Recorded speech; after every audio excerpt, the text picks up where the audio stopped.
El escritor ruso Anton Chekhov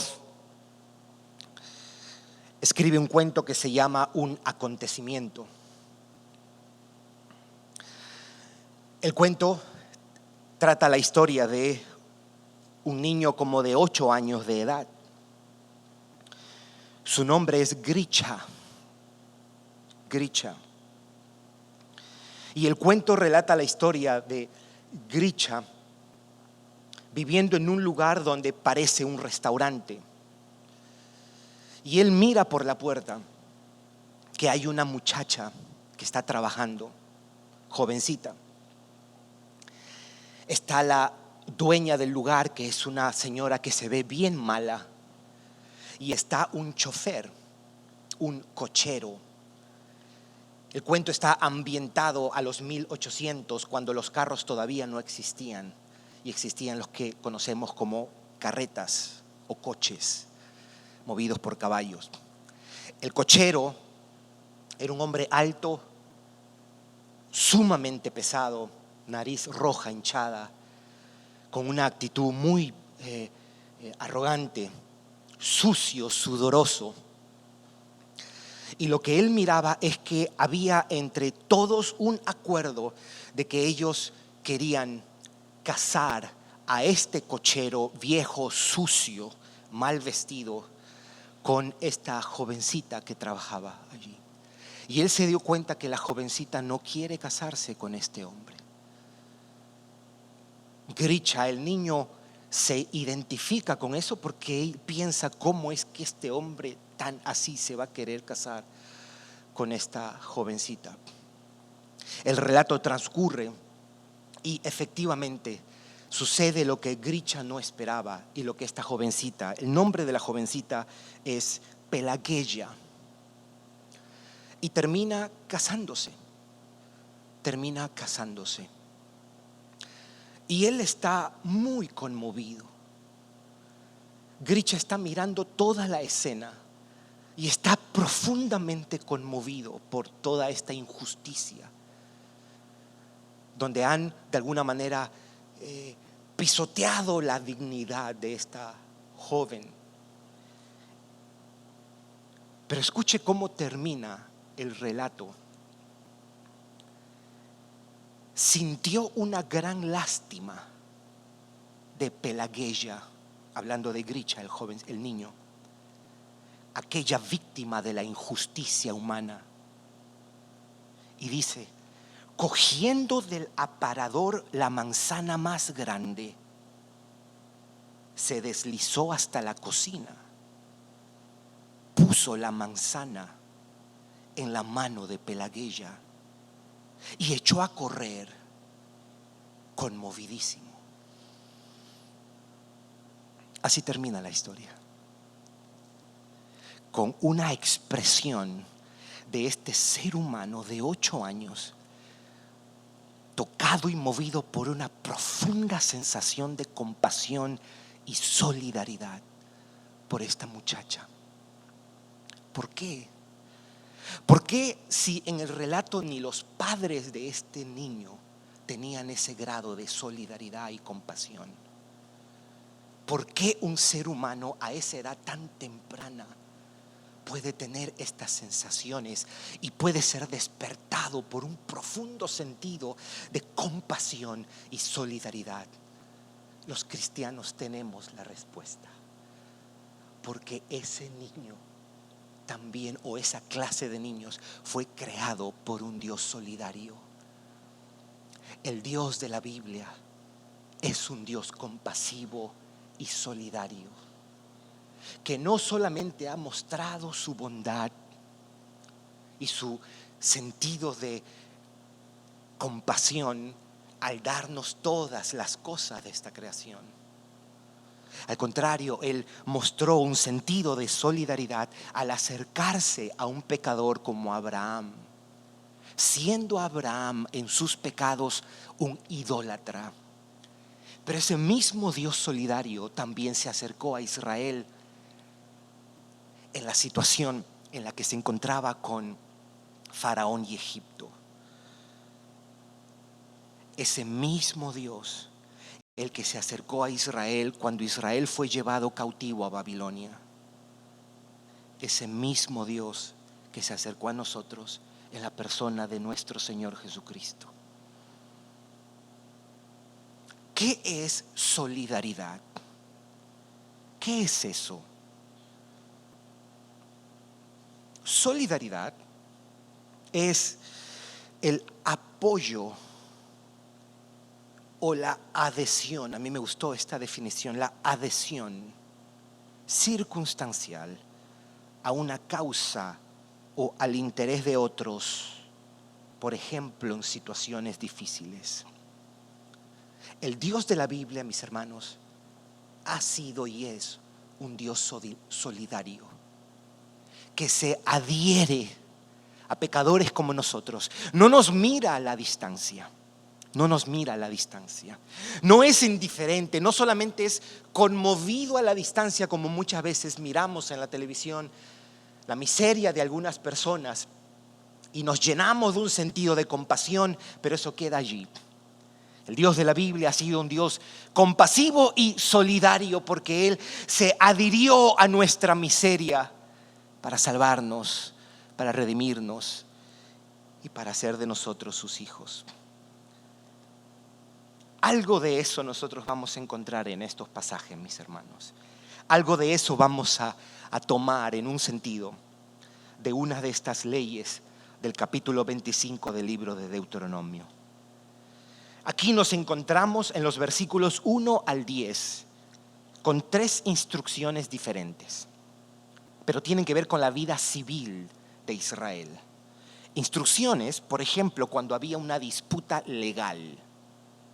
Había instrucciones para los jueces, instrucciones acerca de qué tipo de castigo debían recibir los culpables. Tenemos instrucciones sobre el cultivo de la tierra. ¿Qué hacemos con los bueyes o las vacas cuando estamos usándolas en el campo? Y para terminar, instrucciones respecto a qué hacer cuando un hombre casado moría sin dejar hijos. Eso es lo que vamos a ver. Versículos 1 al 3 tenemos instrucciones acerca del castigo corporal. Del castigo corporal. Dice la palabra del Señor, versículos 1 al 3. Si hubiere pleito entre algunos y acudieren al tribunal para que los jueces los juzguen, estos absolverán al justo y condenarán al culpable. Versículo 2. Si el delincuente mereciere ser azotado, entonces el juez le hará echar en tierra y le hará azotar en su presencia. Según su delito será el número de azotes. Versículo 3. Se podrá dar 40 azotes, es decir, entre el 1 al 40, dependiendo el crimen o la falta. Lo máximo que se le podía dar era 40 azotes, no más. No sea que si lo hirieren con muchos azotes más que estos, se sienta tu hermano envilecido. Hay otras versiones que dicen humillado. Probablemente en su versión, si lo lee en inglés, probablemente dice eso: envilecido delante de tus ojos. Así que básicamente lo que tenemos aquí es que cuando había una disputa entre dos personas, ninguna de ellas podía tomar justicia por sus manos. Ellos debían ir a los jueces o a las autoridades que Dios establecía para que, después de mirar las evidencias, lo que conocemos como un juicio hoy día, un juicio común, estas autoridades o jueces decidían. Ellos daban un veredicto respecto a quién era inocente y quién era culpable. Y el castigo no podía exceder a los 40 azotes para quien tenía la culpa. Hay una instrucción particular que dice que los azotes tenían que ser dados delante del juez, en la presencia del juez. Entonces, esta ley, pudiéramos decir, estaba diseñada para, primero, pudiéramos decir esto, para evitar que las personas hagan justicia por sus propias manos. No, había un proceso legal.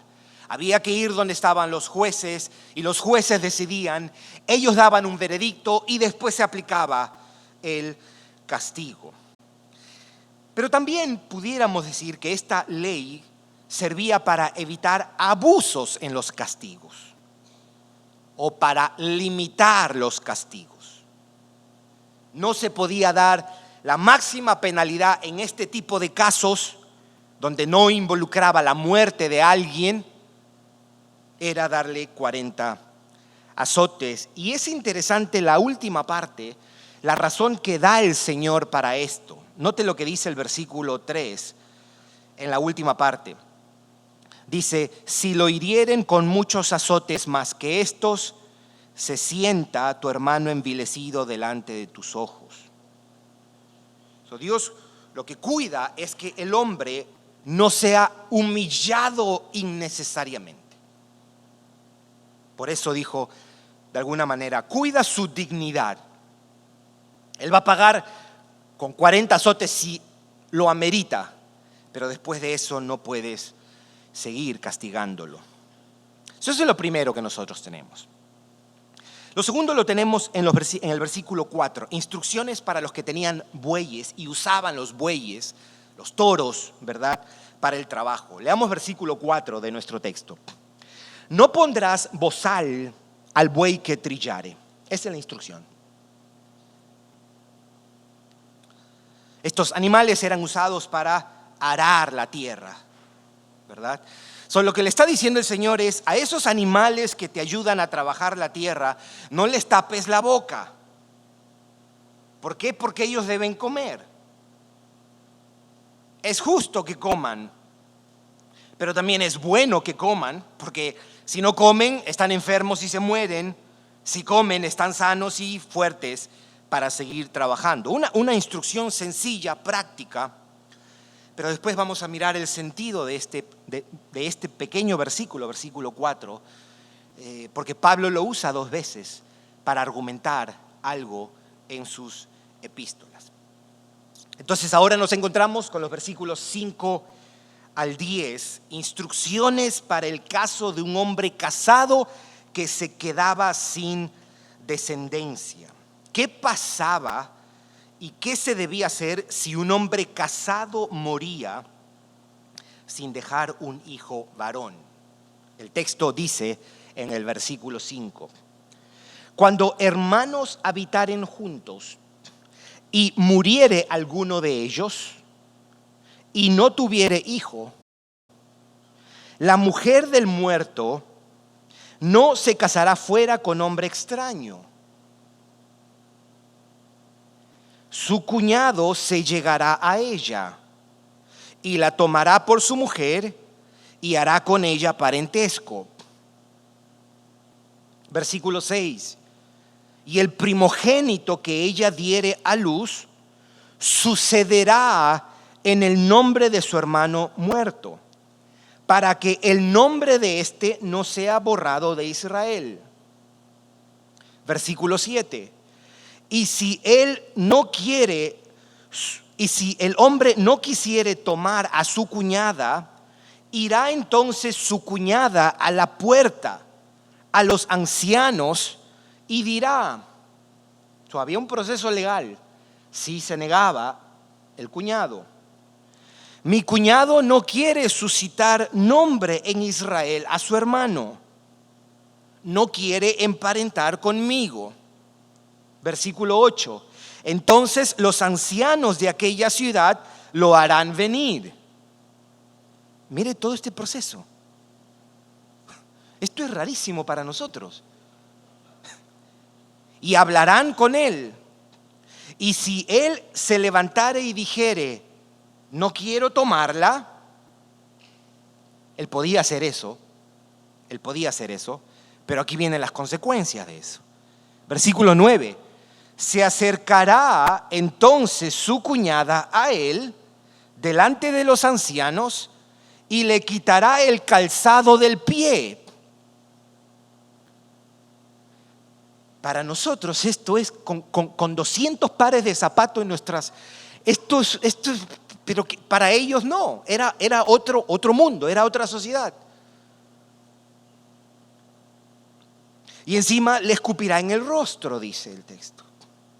Y hablará y dirá: así será hecho al varón que no quiere edificar la casa de su hermano. Como si eso fuese poco, mire el versículo 10.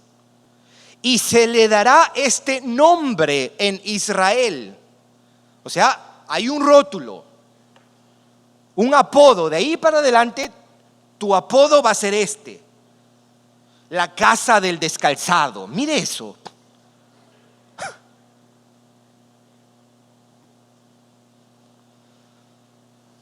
Ya me imagino en ese tiempo que no había todavía lo que conocemos como apellidos. Si el hombre se llamaba José, es José el descalzado. Mire ese estigma. Mire ese estigma. El texto nos aclara y nos dice: si el hermano vivía con ellos, ese hermano debía casarse con la que fue esposa del fallecido. Y cuando tengan su primer hijo varón, entonces sería considerado como hijo del fallecido. A esto tradicionalmente se le ha conocido como la ley del levirato. La ley del levirato. Y se conoce así porque la palabra cuñado en latín quiere decir levir, o se escribe levir, y a esto se le conoce la ley del levirato. Pudiéramos decir que hay propósitos prácticos para esta ley, como por ejemplo evitar dejar en una situación difícil a la viuda. Y probablemente era una ley que limitaba el número de viudas en la comunidad. Pero según el texto hay otro sentido. Y el sentido es asegurarse que el hermano fallecido también tenga un descendiente. Recuerde, solamente esto aplicaba cuando no tenía hijos.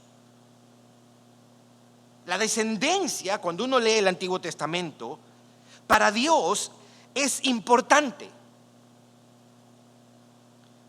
Primero porque le servía como heredero al fallecido.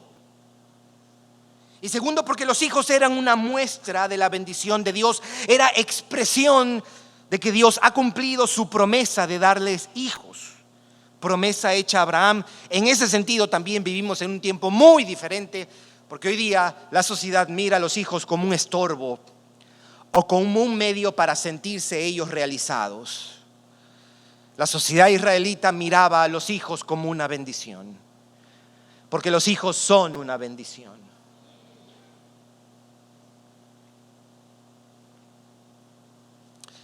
Pero hemos leído, especialmente desde el versículo 7 al 10, que la ley también contemplaba la posible negativa del hermano.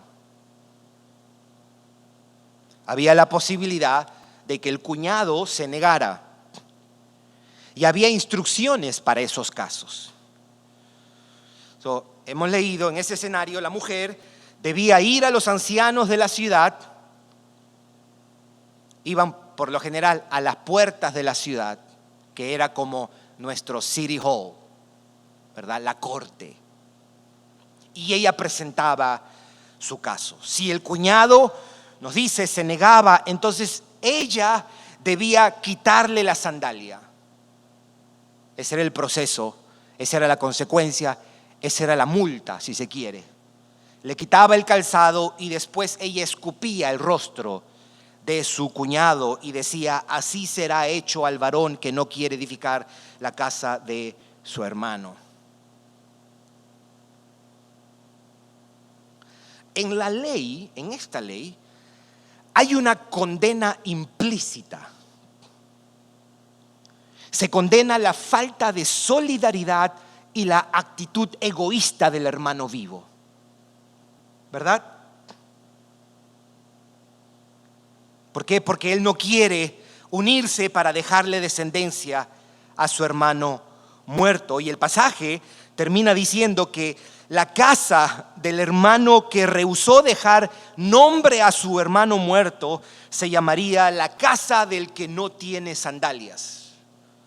la casa del que no tiene sandalias. Es decir, había un rechazo colectivo hacia él. Había una censura pública de toda la comunidad del Señor. Ese hombre debía cargar con la desaprobación y la vergüenza pública por su egoísmo y por su falta de solidaridad. Dios tomaba en serio esto, mis hermanos. Había margen para negarse. Había margen para negarse, pero negarse era una señal de poca solidaridad, era una señal de egoísmo. Debías llevar ese estigma por toda la vida por haberte negado a eso. Por lo que uno lee en el Antiguo Testamento, más adelante esta ley se practicaba en Israel, pero se extendía incluso a los familiares que después no eran tan cercanos, como en orden iban.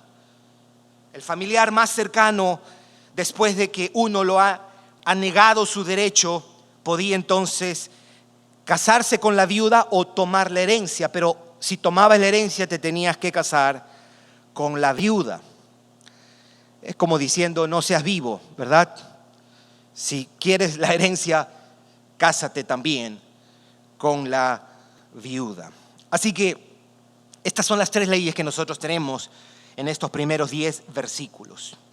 Quiero señalar algo respecto a cómo entendemos, cómo nos ayuda esto, cómo interpretamos esto a la luz de todo lo que ya tenemos en la Escritura, cómo esto nos señala hacia el gran tema de la Escritura que es nuestro Señor Jesucristo, cómo debemos interpretar, cómo debemos entender.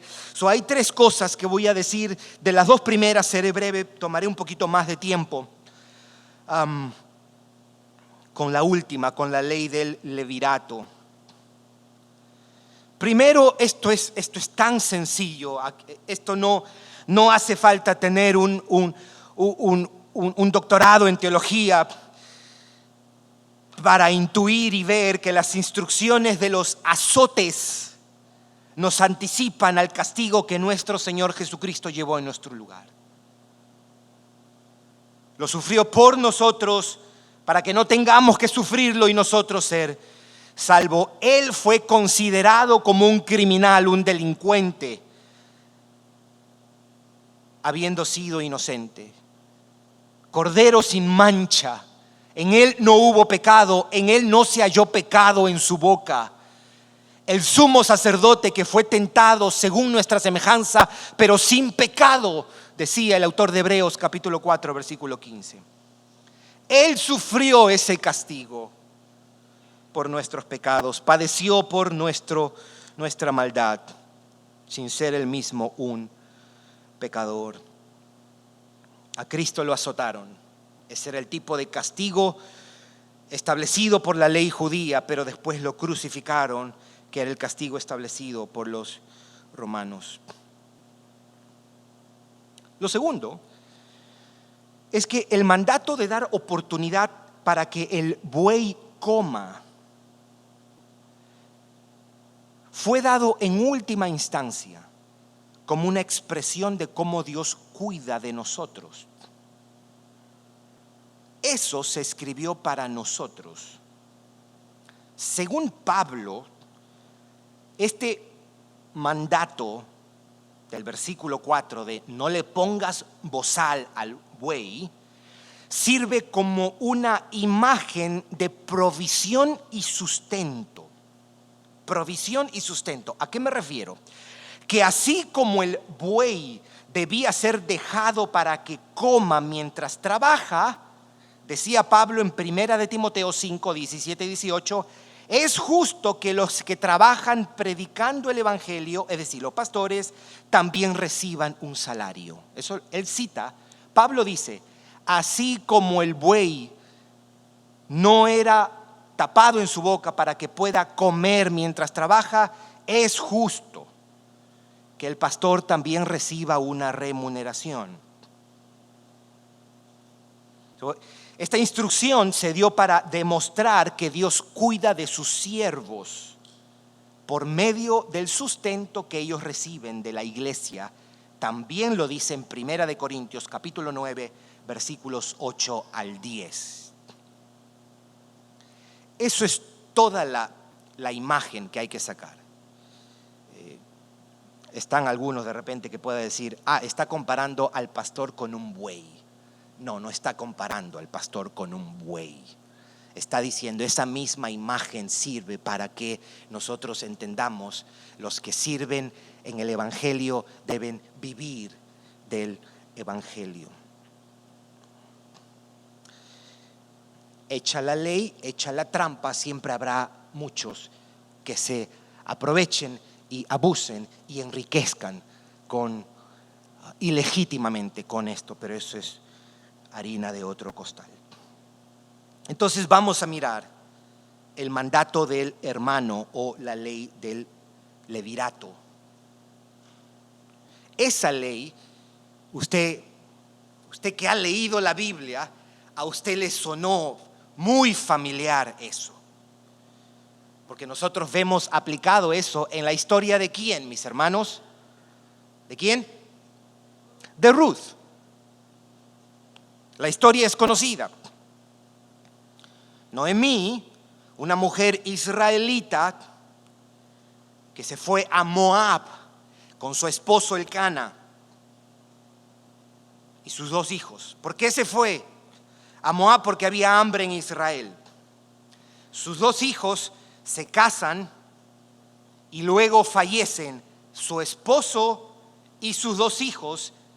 Ella queda viuda y una de sus nueras la abandona y se queda con una.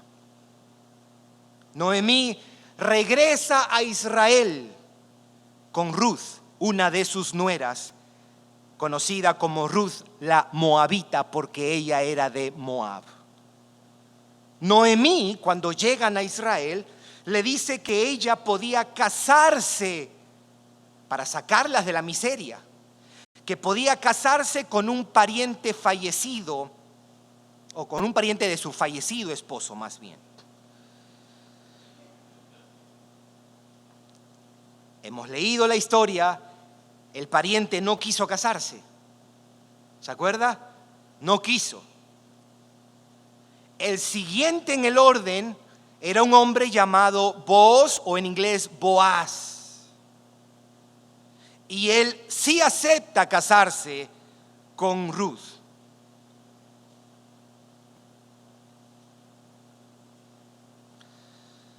La palabra que usa el autor del libro de Ruth se puede traducir como en inglés dice kinsman redeemer, o el pariente redentor. Eso es lo que era Boaz o Booz.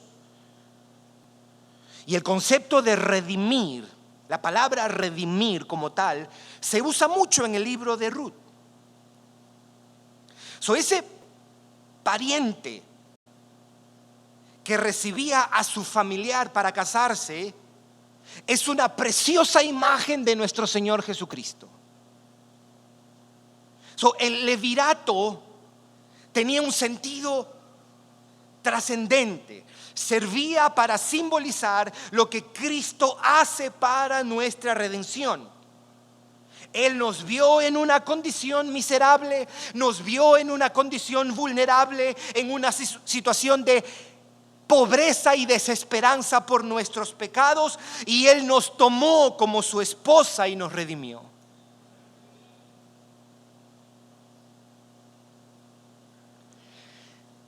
Pero si nos detenemos ahí,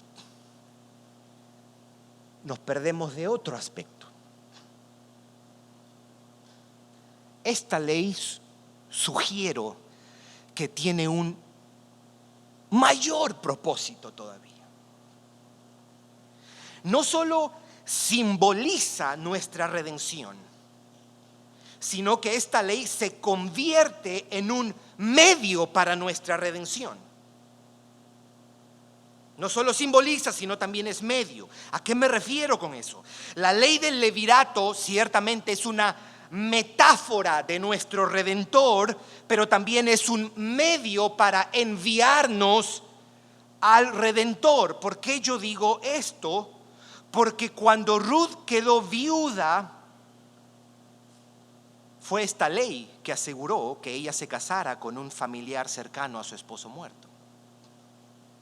Ella se casó con Boaz, ella quedó embarazada y tuvo un hijo, y ese hijo se llamó Obed, y Obed tuvo un hijo que se llamó Isaí. Isaí tuvo un hijo que se llamó David.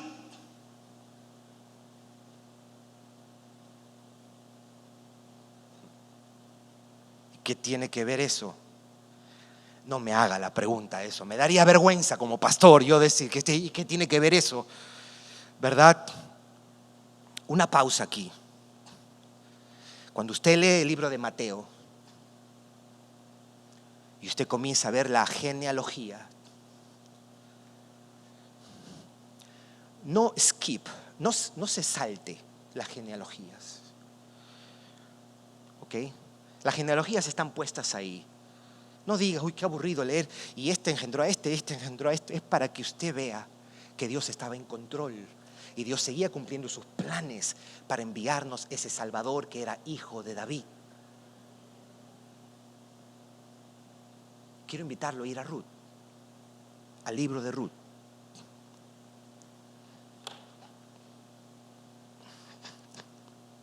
Después de Jueces, antes de Primera de Samuel. Capítulo 4.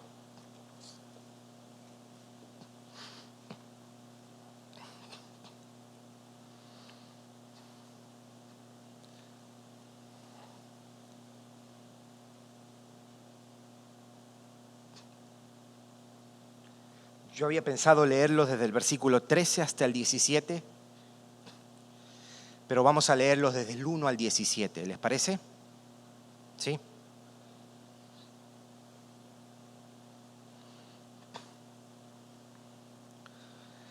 ¿Lo encontró, mis hermanos? Ruth capítulo 4, versículo 1. Boaz subió a la puerta de la ciudad y se sentó allí, y aquí que pasaba aquel pariente de quien Boaz había hablado y le dijo: fulano, ven acá y siéntate. Y él vino y se sentó. Este es el familiar más cercano de Ruth. ¿Ok? Entonces él tomó a 10 varones de los ancianos de la ciudad y dijo: sentaos aquí. Y ellos se sentaron. Versículo 3. Luego dijo al pariente: Noemí, que ha vuelto del campo de Moab, vende una parte de las tierras que tuvo nuestro hermano Elimelec. Elimelec es el nombre, no era Elcana. Eso es Primera de Samuel. Elimelec era el esposo de Noemí. Versículo 4. Y yo decidí hacértelo saber y decirte que la compres en presencia de los que están aquí sentados y de los ancianos de mi pueblo. Si tú quieres redimir, redime. Y si no quieres redimir, decláramelo para que yo lo sepa, porque no hay otro que redima sino tú, y yo después de ti. Y mire lo que él responde, mis hermanos. Y él respondió: sí, yo voy a quedarme con esa herencia.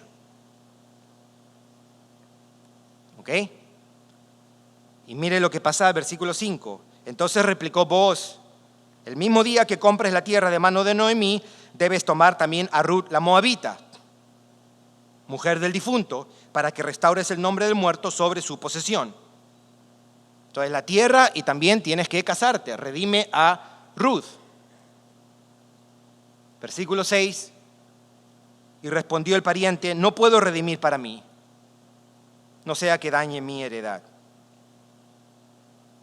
Redime tú, usando de mi derecho, porque yo no podré redimir. Versículo 7. Había ya desde hacía tiempo esta costumbre en Israel tocante a la redención y al contrato, que para la confirmación de cualquier negocio el uno se quitaba el zapato y lo daba a su compañero, y esto servía de testimonio en Israel. Versículo 8. Entonces el pariente dijo a Boaz: tómalo tú, y se quitó el zapato. Versículo 9. Y Boaz dijo a los ancianos y a todo el pueblo: vosotros sois testigo hoy de que he adquirido de mano de Noemí todo lo que fue de Elimelec y todo lo que fue de Kelión y de Maglón, que eran los hijos de Noemí.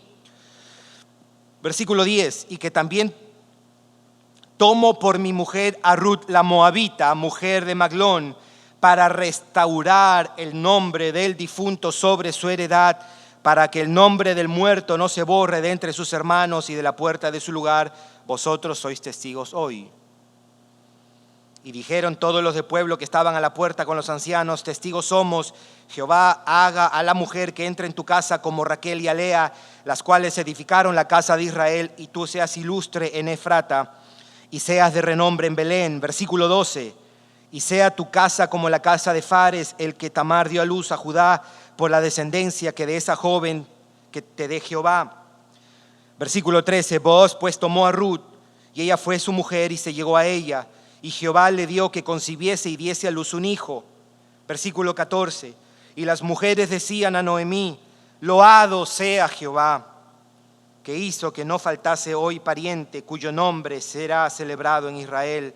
Versículo 15. El cual será restaurador de tu alma y sustentará tu vejez, pues tu nuera que te ama lo ha dado a luz, y ella es de más valor para ti que 7 hijos. Versículo 16, mire qué hermoso esto. Y tomando Noemí el hijo, lo puso en su regazo, y fue su haya, o sea, lo cuidó. Versículo 17, y le dieron nombre las vecinas, diciendo: le ha nacido un hijo a Noemí, y lo llamaron Obed. Este es padre de Isaí, padre de David.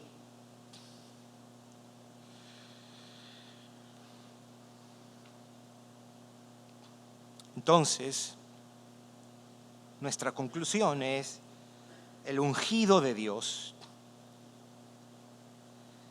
por medio del cual Dios enviaría un Mesías, el Rey de Israel, el Rey de Reyes, el Salvador del mundo. Él llegó a este mundo porque había una ley que decía que la viuda debía casarse con un pariente cercano del esposo fallecido. Dios está dirigiendo la historia, mis hermanos. A Dios no se le escapó nada. Esta ley, en última instancia, más allá de sus beneficios temporales y civiles para la sociedad israelita, está establecida para que Dios envíe a un hijo de David, que será para nosotros Señor, Dios y salvación. Mis hermanos, nuestra salvación es un milagro extraordinario y un acto solidario de Dios que nos vio en miseria. El Señor, tu Señor, te ha tratado con toda la dignidad y solidaridad posibles. Ha sido sensible y condescendiente con nuestra aflicción, con nuestro dolor, con nuestra pobreza, con nuestra miseria. Mis hermanos, el Evangelio de Cristo, la redención en Cristo Jesús, es el acto de suprema solidaridad y condescendencia. En la cruz tenemos la mayor expresión de solidaridad. Dios se adhiere a los pecadores, no a la distancia. Se adhiere porque Él se hizo hombre en la persona de Jesucristo. Nos dice el Salmo 34, 18: cercano está Jehová al quebrantado de corazón y salva a los contritos de espíritu. Él no envió un dinero para que nos den alimento y nos saquen de la miseria. Él no envió recursos. Él se adhiere a nuestra causa en nuestra miseria y viene aquí a vivir la vida que nosotros no podemos vivir, que no podemos cumplir. ¿No es extraordinario eso, mis hermanos?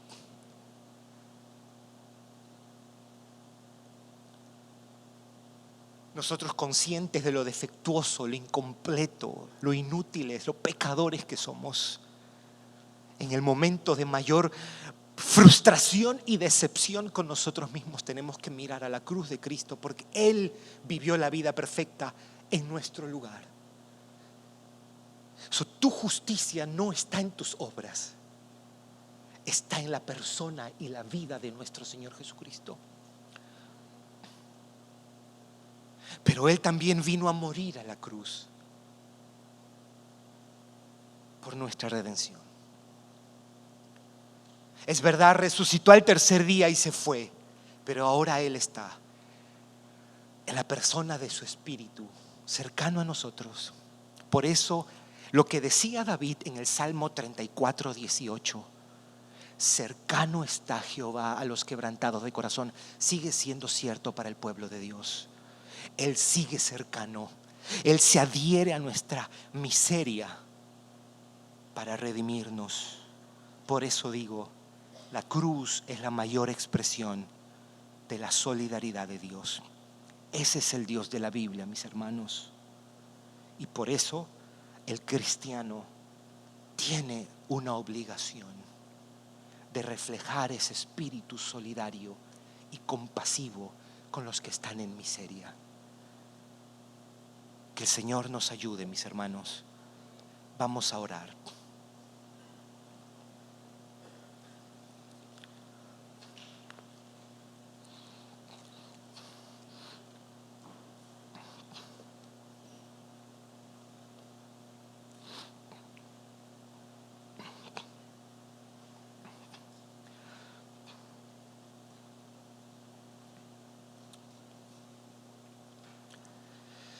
Señor, te damos gracias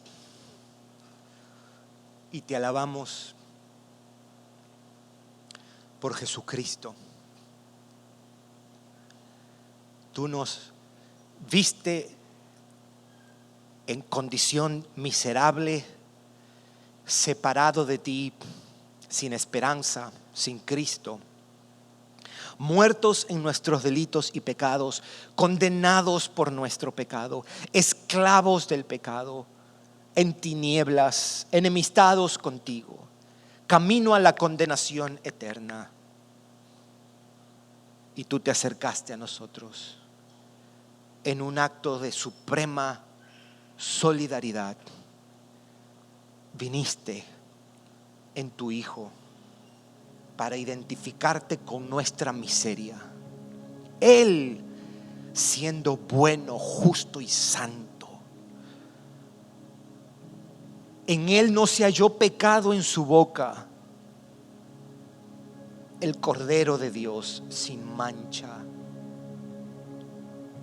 Ahí está tu solidaridad para con nosotros. Así que con gratitud en nuestros corazones, con devoción y alabanza, te decimos qué hermoso Dios tú eres. Tú eres nuestra esperanza. No solamente das cosas buenas, eres tú mismo el bien. Y te has dado a ti mismo en Cristo Jesús, el mayor de nuestros bienes. Oh Señor, te alabamos y te bendecimos. Ayúdanos a confiar en esa inmensa, eterna y trascendente realidad.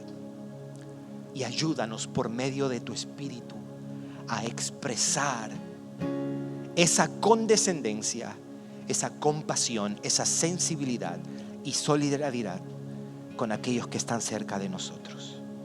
Gracias te damos en Cristo Jesús.